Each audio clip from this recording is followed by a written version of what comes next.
I think one of the core mission and the core objective of this putting together this conference was that all of us today understand the need for growth. What most of us don't understand and feel, I would say, a bit hesitant to scale up is because we don't know what is the way forward. So let me tell you that there is really no way forward per se. You have to find your own way. I think everybody's been telling this morning. You have to go out and experiment with your own brand, your own way. You'd have to find some way in which your expansion will come. It might not be completely 100% gelling in the way they are all doing it, or perhaps lots of other restaurateurs are doing it.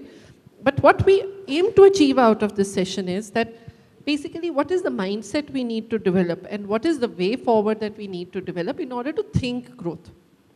Rest is every business is individual, every brand has its own ethos, which needs to come out when you think of development and growth.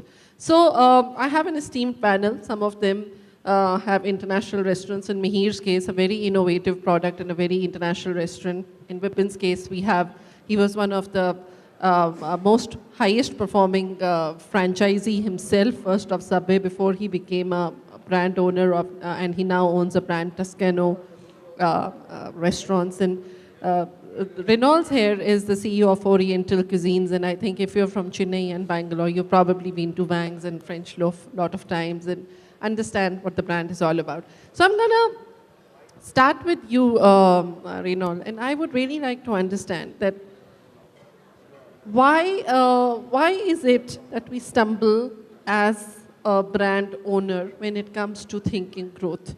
Where is it that, first hesitation, where do you think it comes from? And how do you sort of overcome that hesitation? So on a human side, what keeps us back from thinking scale? I just had a similar conversation with my team sometime back.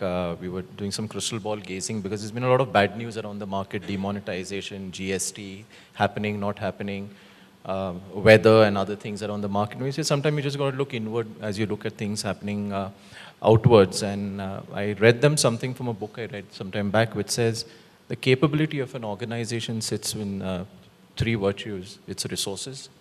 Well, resources can always be bought, added, man, material, software, anything. It's processes, and processes are a method by which it converts its resources into product, and that's what we sell at the end of the day. And finally, it's its priorities. So coming back to that conversation and coming back to your question, I think with the conversation we had back in the lounge was when it comes to scale, every promoter gets into this business with some vision in mind. Someone's getting in because the business is glamorous and they want to be part of the journey. Somebody's getting out of an industry and want to start something of their own. Or somebody just wants to dive into this business. It's lovely, it's intensive. And at the end of the day, you all have your goals coming in. So two parts really in your question is, why do they don't think scale?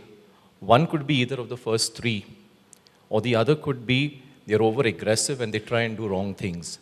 Because restaurants take off well, and like AD was talking in the morning, the first year, second year, and how you go out, and probably you overcommit to things and then you're pulled back. So two parts of it, I think, when you see great success, either initially and you just start multiplying, you don't know what you're doing, or rather, you've done something but you don't know how to go forward with it. Two parts. Thank you for bringing that perspective. Mihir, Bar Stock Exchange is very innovative, and I think the fact that you brought surge pricing in the bar, which we've known only in Uber and probably our hotel bookings, and you brought it into the restaurant industry is great. And I have seen that in my journey as an editorial person that whenever a more innovative product comes in, it's all the more harder to scale it. Do you feel that way, number one? And number two, if at all you think, so for an innovative product like yours, where do you think are the chances of going wrong when you scale up? I feel with any new product or a new innovation, there are chances that you fail, but that's in the back end. So for people, it's as it is new. And with scaling up, you need to know the market and what the local market is about. So take your time, go slow, don't rush in. So I think people would really like to know what surge pricing in bar really means. So I think if you can just give them, everybody, a perspective as to how this came to happen, and then how did you think that scale could be fitted into it? See, basically, any change, so if you go in past, there are no concept restaurants or concept bars. So as you see, any change people adapt to. And surge pricing is basically, it gives you an freedom to choose your options with a great price.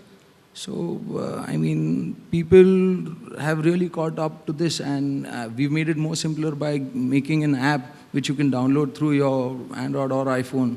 So it's like your personal price tag, which I mean, which you can have. So if, let's say, on any given day, the app does not work for some odd reason, what are the chances that everything can be chaotic in a restaurant? It's been 3 years, it's never happened. I mean, God bless. Okay, do you have it covered? Maximum we can do is we can have a one-day menu put up, and the things need to roll. We can always ask, I mean, that it's under maintenance and just need to put it up, that's it. So you, I mean, considering that you're still sort of young in India, you've also thought of going international. Now, what was your intention to do so? Basically, as I said, the concept bars and restaurants not there in international market also.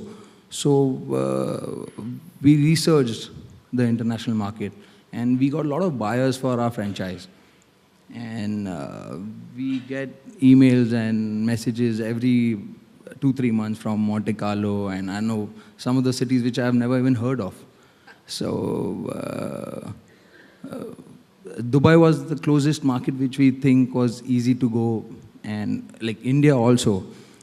If you're doing business in Maharashtra and if you're doing business in Karnataka, it's as good as a new country for you. That's true. Yeah. So, that is one thing that you would actually discover about India, which all the panelists would also share with you, is that India by itself is like, they don't say it just for the heck of it when they say India is many countries in one country. We're really very different. North and South is totally different. And within South also, you'll find a lot of shades which are completely different, from Bangalore to Chennai, or maybe going further to Kerala. So it is important, because, but the fact that I have seen that people, while they are still okay to take a scale or spread within India, but when it comes to spreading outside India, they sort of have this fear within them. But I mean, they can all tell you over here that, their fear is actually should be more in spreading in India, because that is going to be your first scaling up, and that's more tougher than actually going out, because by then you have learned the discipline of scaling up really, and it's fairly easy. So my sort of one advice to everybody is, let's not be too scared of international markets. More fear is in our mind than in the market itself really. So coming to you, Vipin. You've been a very successful franchisee of Subway, and Subway is a great brand. It was always meant to be a franchise brand globally, and the fact that you achieved such wonderful heights with it in Chennai. What kind of learning did it give you, and how did that help you understand how scaling up is going to happen? Do you think the fact that you were a Subway franchisee made it easy for you to become a restaurateur and then further grow your brand and take it forward? Yeah, I will give some credit to Subway for the systems that they taught me, but I think I'm a risk taker.